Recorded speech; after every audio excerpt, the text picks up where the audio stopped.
All in Sports Network. We love sports. It is Wednesday, December 18th, right here on your daily fix for all things Texas Longhorns on All In Horns. I'm Tanner Carlson. That's Jake Jimerson, brought to you by Rogue Sports Network. Be sure to like, share, and subscribe to the channel. We come out with these episodes daily from Tuesday to Friday, dropping at noon each and every single day.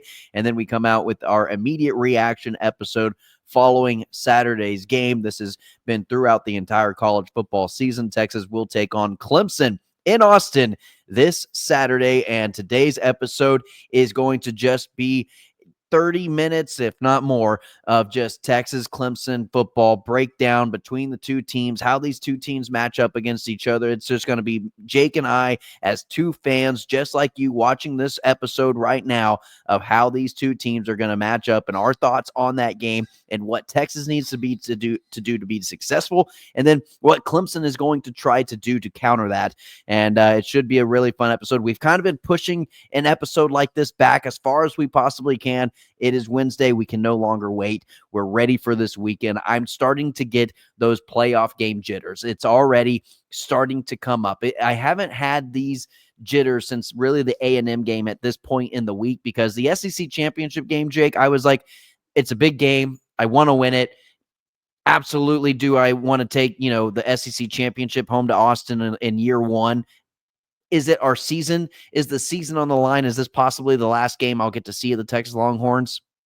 It wasn't that feeling. This feeling is that feeling, just because it is win or go home, and it's against a Clemson Tigers team who is playing their best football at the end of the season. I'm not going to say that they're, this big threat, but I will say they're playing their best football at this point in the season. Yeah, you're going to get some opposing point of views in this episode, I think. Kind of like in the SEC champ, me and Tanner don't always see eye to eye on a game. And sometimes one of us is right and the other is wrong. It's about 50-50, I would say. I picked Georgia. That was the first time of the year I think either one of us picked Texas to lose when I picked Georgia to win that SEC championship game. I did say Texas was going to win in overtime. Yes, you did have the overtime part. I said they were going to lose by a field goal, I believe. And so... but I didn't have overtime, so we kind of combine our two outlooks, and you kind of get there. But I have a odd sense of overwhelming confidence right now. I have a sense of Texas is winning this game. I just think I have a sense of confidence I have not had since the Big 12 championship last year. See, that's interesting to me, because I have not a lack of confidence, because I do think Texas is going to win this game, and I do know that Texas is the better team. Going into this game, though, I have had jitters over the last 2 weeks of this is not what the 5-12 matchup has been projected to be at all. Like, I think worst case scenario, Clemson as the 12 seed, I would have rather had a BYU. I would have rather had a Boise State. I would have rather had maybe not Arizona State. I don't think Arizona State. SMU. Yeah. I would have had SMU. I'd rather have an SMU. Like, in terms of the possibilities of the 12-5 draw that we were seeing through the college football projections, I stood on business saying the 5 seed is the best seed to have. If you want to make a run to the national championship, you get the 5 seed. Texas has the 5 seed, and I no longer feel that way. I don't know if it's because, you know what, hindsight's 2020, and now you actually have to go out and play a football game, and you don't have that bye week, or what it is. But I do think, and I'm looking closer at this game, and I just think the Cade Klubnik is the best competitive quarterback Texas has played against this season. In terms of heart, playmaker, will your team to victory, like I just think his competitiveness and his talent ability is the best that we've seen this year. I'll agree with the competitiveness part. I don't know if the talent and ability being the best is necessarily true. I think there's plenty of guys that have a similar level of talent that if they played Clemson's schedule would have very similar stats, if not better than Cade Klubnik. And that's not down. I think Klubnik is very good. I think he's had that season where last year you're like, is he just going to be a complete flop? Well, now he's not. He's going to get looks in the NFL. He's going to get an opportunity to play in the NFL, and he's earned that. But I just do not think, and we'll dive more into the details of it, but from a high level standpoint, unless Clemson is able to run the ball effectively, hero ball from a quarterback is going to have to be a higher level quarterback than K. Klubnik to beat this Texas team. I think Texas matches up well in almost every standpoint of this matchup. And for me, my confidence stems from thinking that if you play this game 100 times, Texas blows Clemson out 60 to 70 of them. They win a close one, probably the remaining percentage up to 5%, where 5% of the time Clemson wins a close one. And I'm saying, or maybe 10% of the time Clemson wins a close one. But 5 to 10% of the time, I just don't think this is a good matchup for Clemson. Do you think I think it being played at DKR as well? I think that is a big advantage. I think Texas has a big advantage. I think all these playoff teams have an advantage playing at home. Now, I did look at the weather for Texas and Austin on Saturday, Jake. It is going to be bright, sunny, beautiful, a high of like 67. Perfect football weather. By the time the sun goes down at the end of this game, it might be in the mid-50s. So it's perfect football weather. Like, there will be no outside factors in terms of weather having an effect on this game. I do think, though, Jake, I think my hesitancy comes from Arkansas scoring 20 points, Texas A&M scoring 17 points, and then Georgia, we scored 19 points. The offense is not putting points on the board. I think that's where my hesitancy comes. It's not their ability to move the ball. It's the ability to finish drives with points on the board. A&M is a better defense than Clemson. Georgia is a drastically better defense than Clemson, as we've seen play out on the field this year, by the way. And Arkansas is a higher ceiling defense. They've shown higher peaks than Clemson's defense has. I do think there are a couple there are a couple specific advantages that Clemson has in this game on paper that are a definite route to victory for them. But I think about 90 to 95% of the advantages lie on Texas's side. Yeah. And at the end of the day, who is the only team who's beaten Texas this year? Georgia. There's one team. Can Clemson match up like Georgia does? Does Clemson have the Georgia blueprint? It get to line up and play how Georgia does against Texas? Absolutely not. No, they don't. That's an easy question. That is an objective no. There's Jake, a reason this is the largest spread of all the first round games. I'm getting there. Yep. And the line has not only moved since the opening spread at 10.5 points, it's now sitting at Texas at 11.5 as the favorites. Early confidence in Texas, Jake, winning or covering this game. I think I know your answer. The over-under also sitting at 51.5, which I will take the under on. I would take the under just because when I think of a Texas game and the scoring that's going to happen, I imagine Texas having to take up most of the points to get to the over. That means Texas to me is going to have to score 40 points. I don't see that roughly 35 to 40 points to win this game.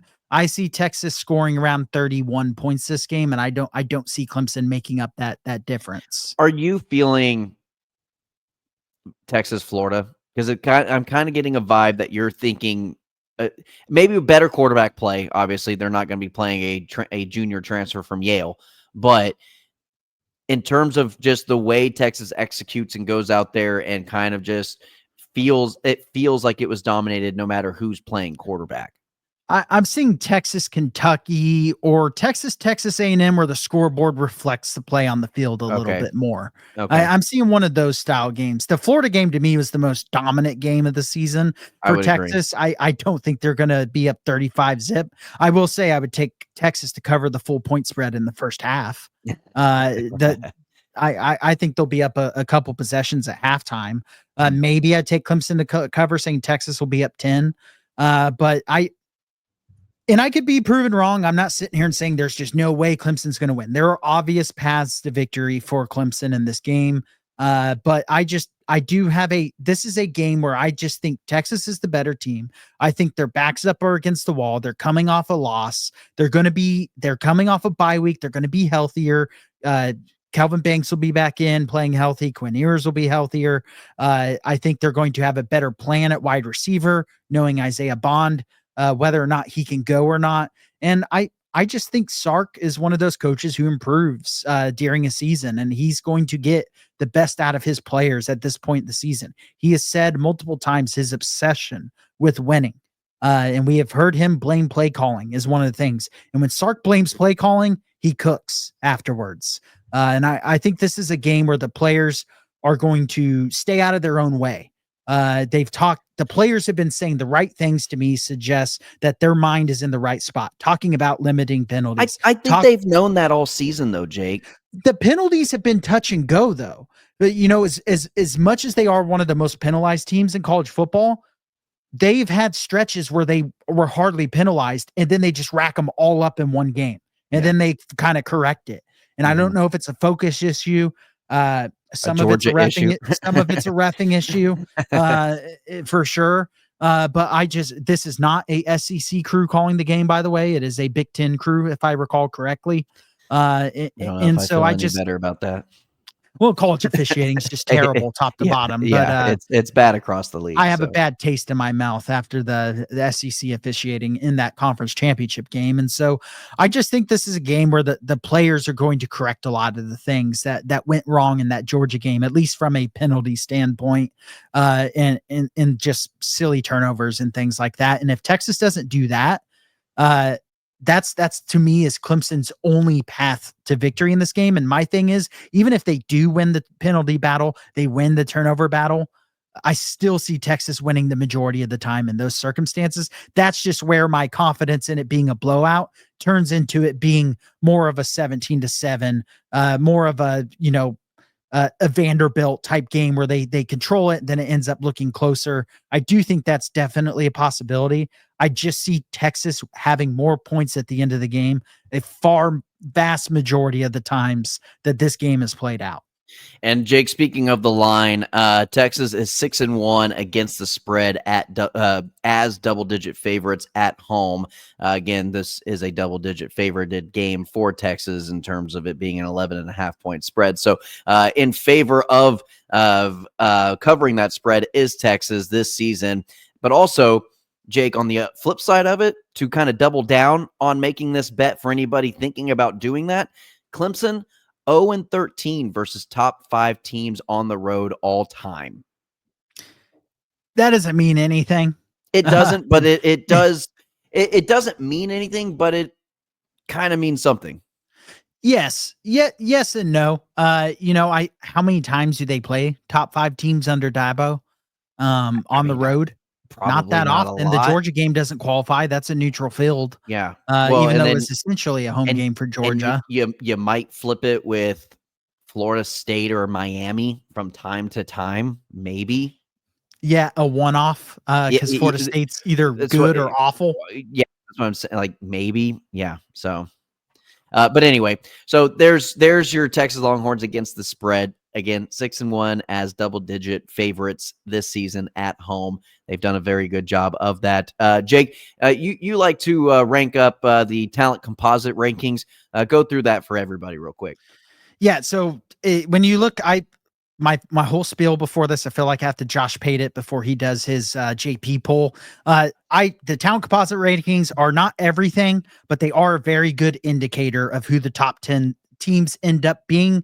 There are always outliers. There are always teams that flop or teams that are way outside of it that show up way more than their talent composite would suggest. Florida State, Oklahoma. Oklahoma is a top 10 talent composite team this year. Yeah. Granted, after the injuries, maybe not, but still, they were a terrible football team this year. But if you look at it, Texas is number 4 in the country from a talent composite standpoint. In the actual rankings, they would fall around 3 or 4. They would not be the number 5 seed if this format was not so busted. And Clemson is number 5, and they are pretty much dead even in 5 stars and pretty much dead even in 4 stars that are on the roster. Again, that does not mean everything, but it just shows you Clemson has a ton of talent. And when they've clicked, they have played good football. How tough has their schedule been? You talk about Texas's schedule not being that tough. Clemson's schedule is not that tough. And when they played better teams, they've lost the majority of those games. Yeah, Jake, they're 10-3 this season. Losses to Georgia 34-3, Louisville 33-21, South Carolina 17-14. Those are their 3 losses. Best wins this season, probably coming in the ACC championship game against SMU, 34-31, where they had a much larger lead, lost that lead, had to actually come back and kick a final second field goal. So some heroics took place in that victory. And then at Virginia Tech, 24-14. Yeah, I mean, I was looking at their schedule trying to give them a better win than that, but Louisville would have been their best chance, and they lost that game. They probably played. Louisville's probably one of their better performances this year. Ironically, when you look at it, they're some of their best performances are losses. Louisville South Carolina and South Carolina, they played well in both those games, but not well enough to win. But then in some of their wins, they got massively outgained. But they won the turnover battle, which if you're a Texas fan, those are the games that scare you. But those games are against Pittsburgh. Those games are against, not a South Carolina, but a Virginia, a Stanford, NC State, or Stanford. State. Some of these random games where they got outgained but won the game. Because they won the turnover battle when they got their opportunities to score touchdowns. They did, while the other team didn't. And so that's the only area that scares you. But again, I just named Pittsburgh is probably the best team out of all those. Texas is a lot better than Pittsburgh. I'm pretty sure Pittsburgh lost their last 6 games of the season. They started out 7-0. The biggest game that brings you hesitation is South Carolina game to me, even more than the SMU game. Is they played right there with South Carolina. It's also a rivalry game. It's a rivalry game, and it was a home game. Yeah. And they did they got torn up on defense in that game. You would never guess South Carolina only had 14 points whenever you see 431 yards of offense, but 3 turnovers causes that, right? And so that is the clear path to victory for Clemson in this game. It is forcing turnovers, letting Texas get in their own way, and then capitalizing on the opportunities they get. The problem is, I don't think Clemson is going to be getting 400 plus yards on this defense because nobody has. And I don't think Clemson's offense is any better suited than a Georgia to be able to move the football on Texas. Well, let's see how these two teams match up against each other. I know those numbers are pretty difficult to see, but we will kind of break it down for you. We've got a better, clearer view of it, but it's just kind of easier to maybe put some eyes on it if you can. And if you're listening to this episode and not watching it, we've got a full chart of how Texas offense versus Clemson's defense, vice versa with Clemson's offense versus Texas defense, and how they rank nationally. Texas typically in all greens or white range compared to Clemson, which is flirting with the pink to red range in almost most every category. In fact, Texas probably has the advantage in almost every single statistical category that there is listed on this chart. And so matchup-wise, yes, it does favor Texas, but that's going to be Texas just about against anybody because they're ranked, top 10, top 15 in almost every statistical category, whether that's offense or defense. But Jake, what jumps out to you whenever you see these two teams matching up? What are something that just jumps out at the page for you? The 2 biggest things that jump out for me, and I'm going to give one in favor of Texas, and then the only thing that's in favor of Clemson in this game, other than turnovers, is explosive plays. Clemson is damn near dead last in the country. They've given up 67 explosive plays, which is 20+ yard plays. That's 123rd in the nation on defense. Texas is number 2 in the country on generating explosive plays with 89 20+ yard plays on offense. That's one of those things where I look at this and I go, can you make red zone scoring not an issue by just scoring several 40+ yard touchdowns? Hey, it's possible. It's possible. That is a matchup that heavily favors Texas in this. And then I look at the red zone scoring stats on the flip side. Texas is 93rd in the nation with 81.4%. That number was way higher at the midpoint of the season. Even kind of the 3/4 way through the season, it dropped off a cliff because of the A&M game, because of the Georgia rematch, because of the first Georgia game. and even a little bit of the Vanderbilt game and just some of those games down the final stretch of the season, which is what matters more than anything else, to be fair. And then Clemson's defense, nothing crazy. They're 52nd in the nation, right at about 81%, so almost equal to what Texas's offense is doing. So if Texas gets into the red zone, they have an 81% chance of scoring something, essentially. Yes. And a disturbing, all those non-scoring possessions are either penalties and then missing a field goal, or turning the ball over, whether that be on downs or an interception or a fumble. Right. Jake, for me, something that jumps out on the page is this Clemson offense. They are ranked fairly high in the upper half. I mean, they're at number 16 in points per game. They're 12th in yards per game. Their third down conversion rate is top 25 in the country. Explosive plays, they sit at 9th, which is still less than Texas, believe it or not. But then you look over at the Texas passing defense, which happens to be their strong suit. Where Clemson ranks number 16 in points per game, Texas ranks 2 on the defensive side of the ball. Where Clemson ranks 12th in yards per game, Texas ranks 3rd in defensive yards per game. Where Clemson ranks number 30 in yards per play, Texas is number 1 in the country. Third down conversion, number 24 versus number 6. The only spot that Clemson's offense has an advantage in the passing game over Texas's defense is on fourth down conversion. But even that explosive play, where they are a top 10 offense in explosive plays, Texas has the number 1 defense in preventing explosive plays. So the strengths of Clemson's offense are the strengths of Texas's defense. Yeah, and also I'm not trying to dump on Clemson, because I think they're a good football team. There are ways for them to win this game, but they beat the tar out of bad teams. And that made these stats look the way they did. They're the best teams that they played this year. No, but that's a valid, Jake, that's a valid point to make. And I think that goes to say, too, I mean, you're looking at some of these teams in terms of the best rushing offenses in the country. You're looking at Army. Do you think Army's, some of these stats are skewed by opponents? Look at when Army played Notre Dame. Right. That's what Clemson, you look at their schedule and you go, okay, well, they played Georgia. That's a really good team. They beat Texas twice. Lost 34-3. They had like 180 yards of offense that game. First game of the season, though, and then they went on, destroyed an App State team who turned out to not be very good. Destroyed an NC State team. They scored 66 and 59.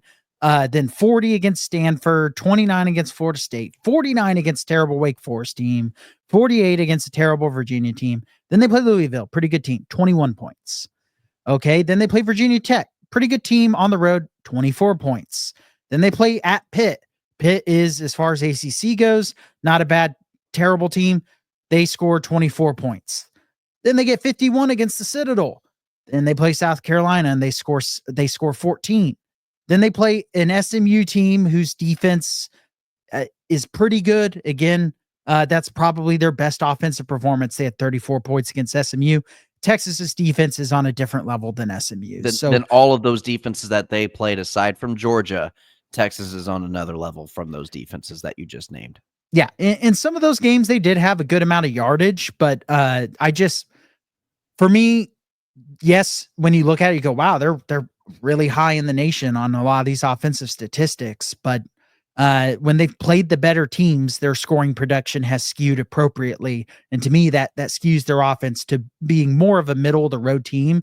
And that comes from when they don't run the ball effectively, it becomes completely reliant on Klubnik playing hero ball.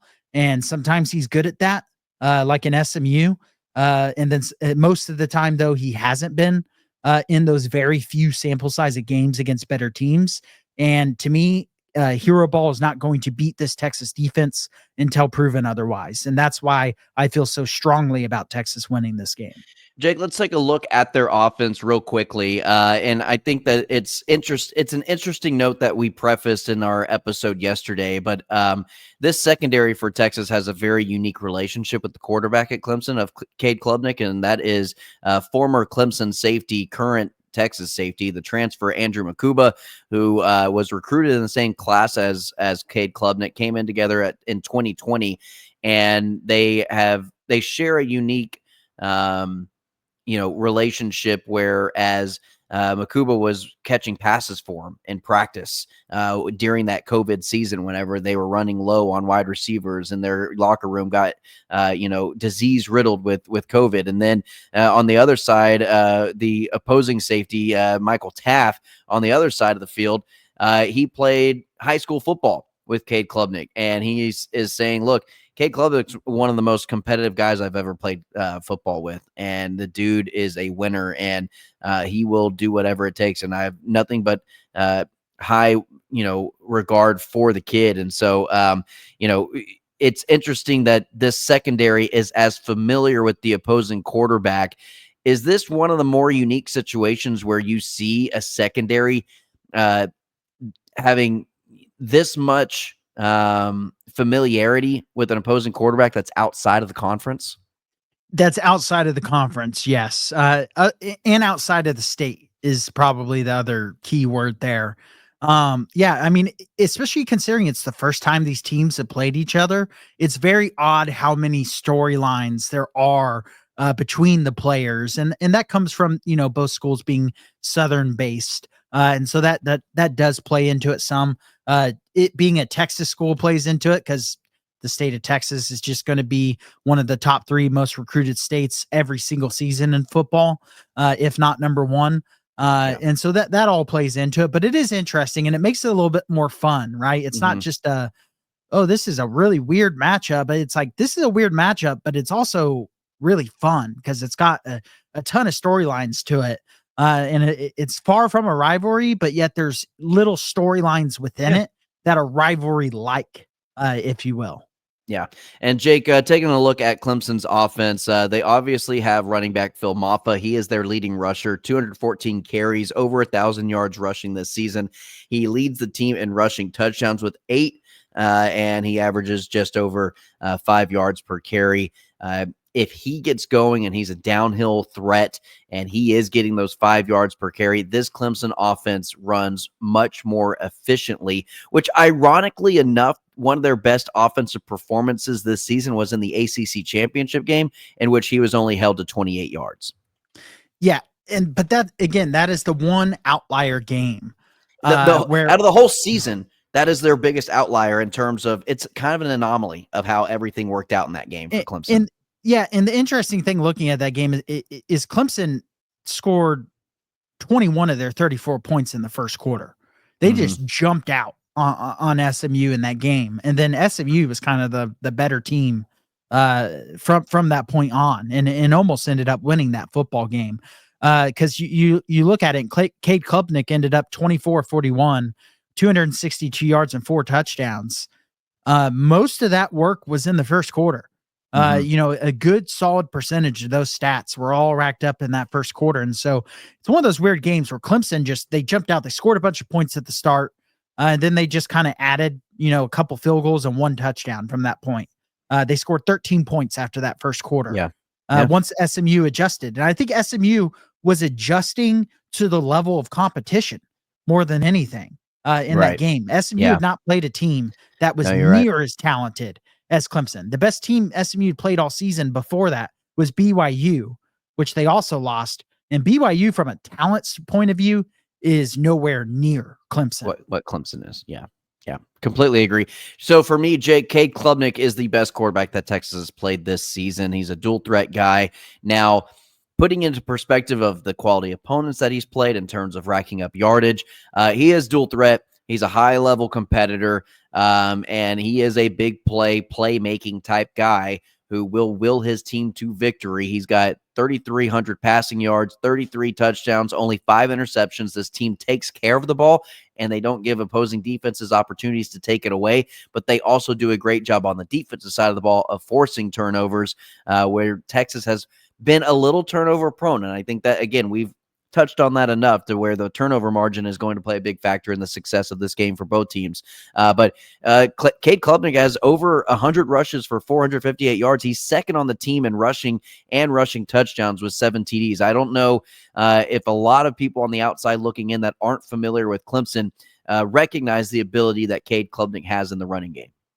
Yeah, he's a very effective runner. The thing for me, though, is when Texas has time to prepare for a running quarterback, that running quarterback does nothing. No, yeah, and we've seen it time and time again. Marcel Reed is a much more dynamic quarterback to prepare. He's a lesser passer. He's a lesser passer. He's a much more dynamic quarterback than Klubnik is. Yeah, Klubnik's a better passer. Marcel Reed is a by far better runner. Where do you think Taylon Green from Arkansas matches up in terms of what Cade Klubnik brings to the Clemson offense, skill set wise? Arkansas's offense was really good this year. They were a top 25 offense by most statistical metrics with a tough schedule to go with that. I would say Arkansas and Clemson's offense are actually a little bit similar. Whereas that Arkansas offense, if you go back and listen to our podcast from that week, please do. You look at it, and I was very nervous about that offense being able to create explosive plays against this defense, being able to score touchdowns, score points. And then it just did not even come close to happening. Yeah. And that game for me serves as a high point of confidence for this game because that was on the road and that Arkansas offense could do nothing. And I think that Arkansas offense probably had a better running game than Clemson does, because when Clemson has played better defenses, they have not rushed the ball well. Arkansas did produce well against good defenses multiple times this season. And so I think that blueprint is kind of a good game to bring up because I think Green is a little bit better of a passer than Marcel Reed this year. I think Marcel Reed will probably eclipse that in the future, but I think that's probably the best game to look at of kind of how Texas is going to prepare, because Clemson runs some different looks on the offensive end with some of their RPO looks and some of the ways they run the football. Arkansas also did, where they had a very different style of scheme than most teams do. They ran a lot of trap RPOs. They ran a lot of things that made the defensive tackles play in space. And I thought that would give Texas fits, and it just didn't. And so I think Texas's ability to prepare for teams and having 2 weeks to prepare for this on the defensive side of the ball just plays very well into the hands of this defense. No, I absolutely agree. Now, Jake, you mentioned you have in our notes here an interesting stat of note, and it involves the special teams. I'm going to let you dig into that. Yeah. So this is, I was just diving through the stats today of every ridiculous stat you can find, and I have a prediction to make. Texas is going to get it. They haven't had many non-offensive touchdowns this year, which is weird when you consider how great the defense has been. Texas is going to get a special teams touchdown in this game, and it's going to be from blocking a field goal, because Clemson has given up 2 blocked field goals for touchdowns this year. But to go along with that, that's not just 2 flukes. They are the dead last in the nation, and it's not particularly close when you compare it to other power conference teams. They have given up 8 blocked field goals this year. The next closest in the Power 5 was 3 or 4. For reference, Texas is bottom half of the country in blocked field goals given up this year. They've had 2 blocked field goals, and Clemson has had 8. That's a lot. Jake, that's more than a half a block per game. Yeah, right. I'm saying you played 12 games in a regular season, and they played 13 games, and they've had 8 blocked field goals. You do the math. That is, and I think Texas has the athleticism, and where that depth from, you look at a talent composite, that means some of those guys are special team players. And so you have that type of speed and size. That's where special team plays get made. And Texas's special teams has been bad this year, but that's been more so from punts and field goals, not coverage teams. The coverage teams have been very good. And so I think Texas will add on to that statistic this year. And then the broadcast is going to be talking about it. And then I'm going to be texting you going, I'm a genius. I talked about this on Tuesday. Absolutely. And I want everybody to give Jake the props in the comment section. All right, Jake, in terms of Clemson's defense, is there anything that you have seen, whether that be watching some game film, whether that be diving into the numbers, where teams have had success against Texas's offense, whether that be Arkansas running, a 3 safety look, or a Georgia or what have you, where Clemson is maybe going to try to emulate some of those things that those teams had success with to implement into their game plan against this Texas offense? So 2 things on this. 3 things.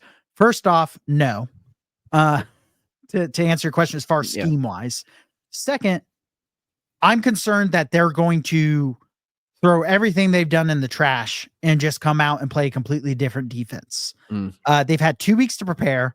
Dabo's not an idiot, contrary to social media belief. And I think he's very football smart. They are going to scheme up and be willing to do something completely different than what they've done to try and stop this Texas offense. And if you're watching tape, you go, we're going to run the we're going to run the 3 flyover. Like I could see Clemson coming out and doing that. And then it'll be up to Texas to get the run game going to get them out of that. And so if I think Texas can get them out of that and adjust to it and probably be prepared for it, that they should be, because I wouldn't be surprised if Clemson comes out and runs completely different stuff than what they've ran all season. But what does concern me is Clemson is one of the best in the country at forcing turnovers. Texas is number 1 in the country at forcing turnovers with 28. Clemson is 8th in the country with 25 forced turnovers.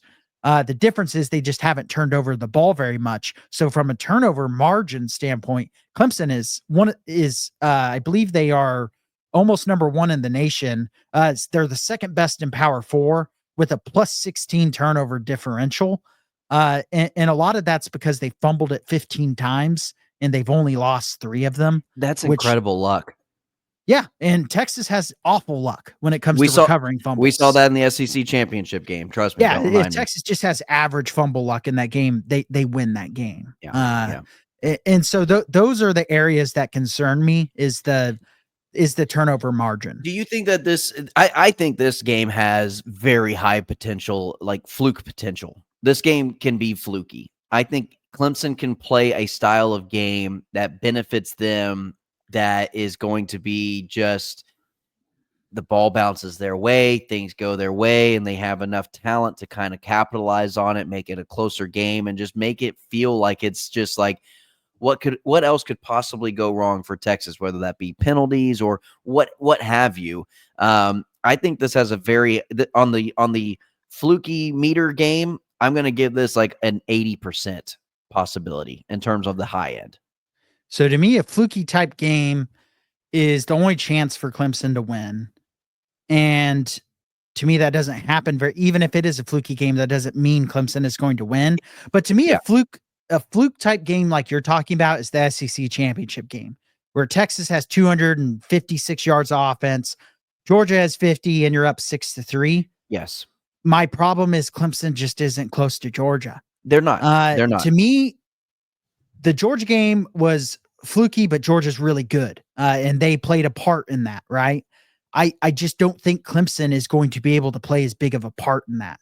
So to me, the flukiness relies on Texas doing it to themselves. And they're certainly capable of doing that. I just don't think they're going to. So my worry of a fluky game, I said there's a 5 to 10% chance of Clemson winning this in my mind, maybe up to 15%. To me, that fluky percentage chance is more like 20 to 25%. Because I see Texas winning a percentage of those fluky type games. So I build in a little cushion there. So I'll say like 25%. Jake, we have gone through the ringer. Is there anything else on your mind in your notes that maybe I skipped over that you didn't get a touch on that you want to hit on? Just that Clemson struggles with stopping running quarterbacks. I have said that I want Arch to play in the condensed field. I say condensed field instead of red zone because to me, and I think to you as well, Texas's problem really start at the 30-yard line or even inside the 35-yard line. Yeah. I would love to see Arch used significantly when that field gets condensed, and then Quinn just play. I mean, you could literally do a duo quarterback system that way, and I would be happy, or at least try it. If it doesn't work out, go back to Quinn, roll with what you've done all season. But I would love to see them come out and do that because I think they could give Clemson's defense fits in the red zone if they do that. Can I put one caveat out there in terms of the Arch Manning coming in to the game? And I don't. You're an offensive lineman. Maybe you have better experience with this than I do, but I have always heard, especially the higher level of play that you get to, so whether that be this level of college football, NFL, that the quarterback cadence is a really big deal moving in terms of getting the play out and snap count and things of that nature. If you're switching the quarterback in and out, does the quarterback cadence have an effect that might cause second thoughts for Sark? Yes. I mean, I get Sark's hesitations to do it because this isn't college football 25, right? Like you don't it's not just an overall that you're playing out there. Yes. But at the same time, Arch has played quite a bit this season.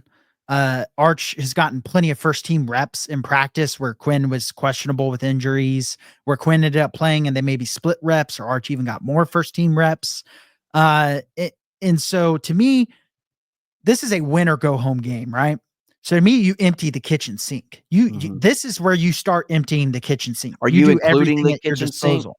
You're throwing the kitchen sink and the sink itself? Yes, the pipes, the water pipes, the water valve, everything, right? Not everything but the kitchen sink, but everything and maybe you and get in the red zone and you just try handing it off to Trey Wisner. And if that works, you save it, right?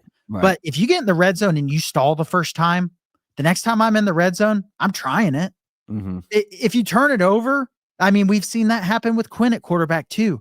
At least try the change up, because you can still pass the ball normally with Arch, or you damn well better be able to trust him because he's your starting quarterback next year. And he looked every bit of the part when he's played this year. But he can run it, as we saw against A&M and UTSA and several other games. I say A&M because that's the best of the teams. But I don't think it can hurt, and it's a clear weakness for Clemson's defense. And to me, one of your goals as a coordinator is to expose the other team's weaknesses.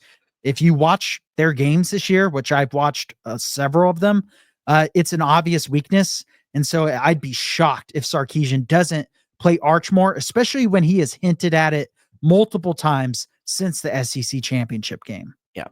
All right. Well, Jake, do we want to give out our final predictions? I mean, this has been Texas Clemson. The conversation has been had all day, all episode long. Do we want to go ahead and throw out a final prediction on this episode?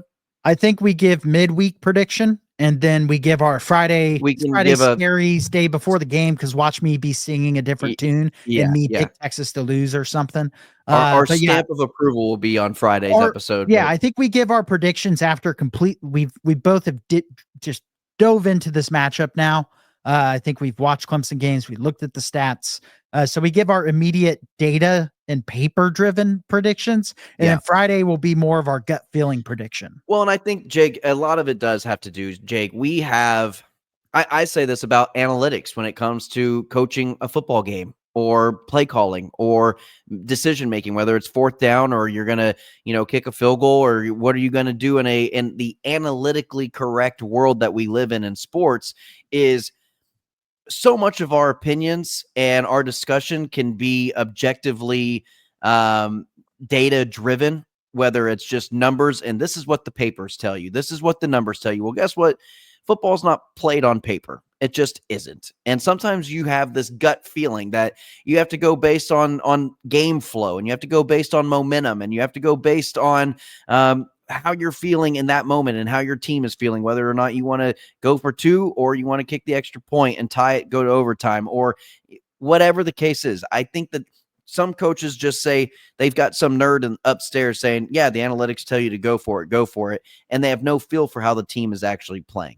I view that same way with our predictions, Jake. We've gone through the numbers. Analytically, this is what our predictions are going to look like.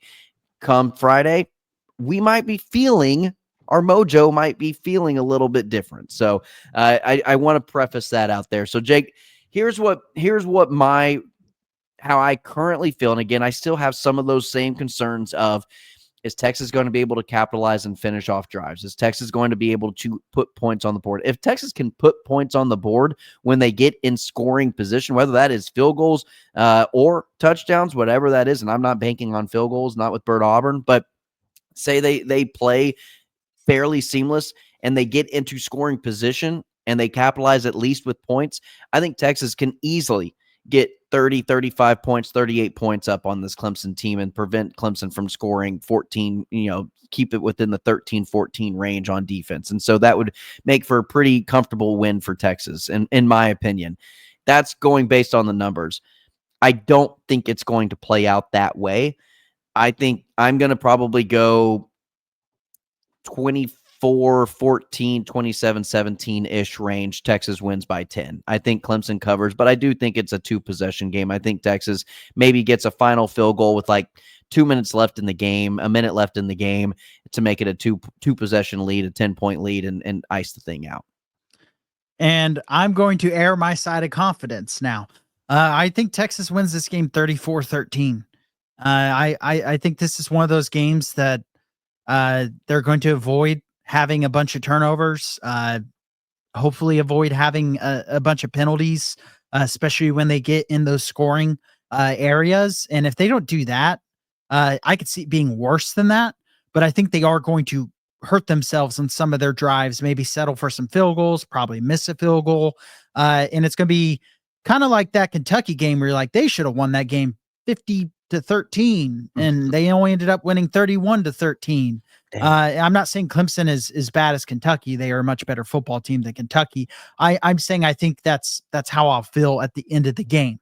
I could end up looking like an idiot. Maybe I'm wearing a paper bag on Saturday after the game that says idiot on it because of how confident I am right now. And I'll put egg on your face when you come and visit for Christmas. And to be fair, I don't feel like I'm biased in saying this. I have been aired on the side of caution more often than not this season with Texas.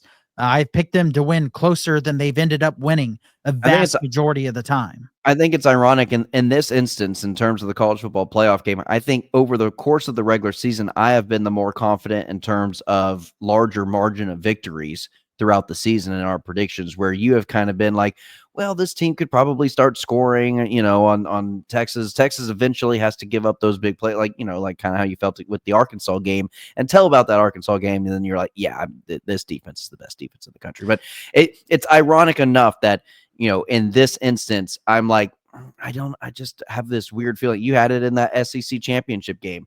And then now you're more so on the confident end of things, where I'm on the more conservative side.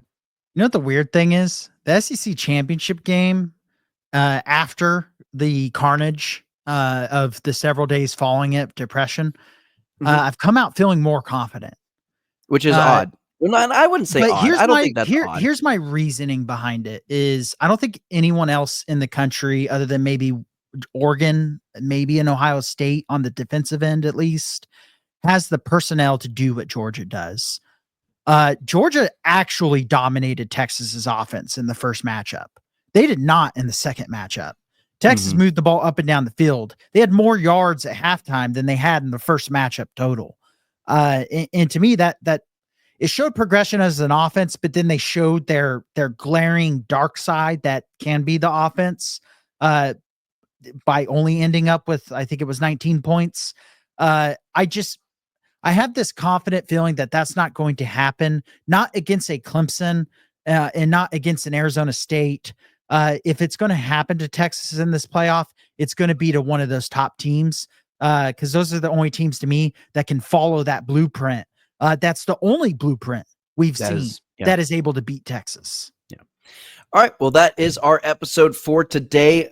For your daily fix for all things Texas Longhorns right here on All in Horns. I'm Tanner Carlson. That is Jake Jimerson.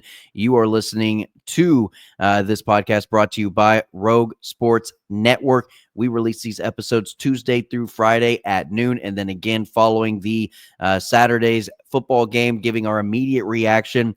And we please continue to like, share, and subscribe. We appreciate all of our wonderful listeners. We go through the analytics and we see that a lot of our listeners are repeat listeners, which means we've got you hook, line, and sinker. So please interact with us with some amazing comments. We had a comment just last week of you guys are the best Texas podcast that we listen to. I absolutely love listening to you. Great content, guys. Great conversation. We hear a lot of good things.